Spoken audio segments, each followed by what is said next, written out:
Hello all, welcome back to one more mini vlog. So నేనైతే మా కజన్స్తో పాటు శ్రీముఖలింగంకి అయితే వెళ్ళిపోయాను. శ్రీకాకుళం నుంచి 40 to 50 కిలోమీటర్స్ అయితే ఉంటుంది శ్రీముఖలింగం. శ్రీముఖలింగాన్ని దక్షిణ కాశీ అని కూడా అంటారు, ఇంకా సౌత్ వారణాసి అని కూడా అంటారు.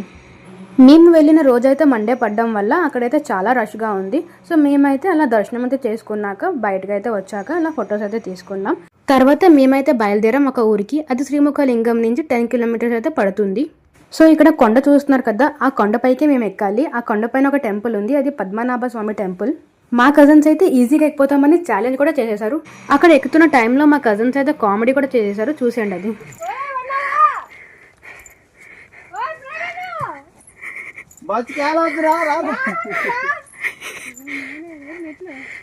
చూసారు కదా, అది వాళ్ళ కామెడీ. సో లాస్ట్కి నేనైతే చాలా అలిసిపోయా, అలా అలిసిపోయి కూర్చుని పోయా కూడా.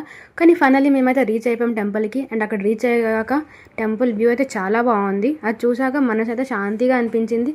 అండ్ అక్కడ అంత పీస్ఫుల్గా ఉందంటే మౌంటైన్పై మంచిగా గాలేస్తుంది. మేబీ అందుకనేమో దేవుడు అలా కొండపైన వెలిసుంటారు. అండ్ అక్కడ వ్యూ చూస్తే హీరామండలం డ్యామ్ అయితే కనిపిస్తుంది, హంసధార రివర్ అయితే ఫ్లో అవుతుంది. సో ఇంతేనండి వీడియో. ఇంకా నెక్స్ట్ వీడియో కోసం సబ్స్క్రైబ్.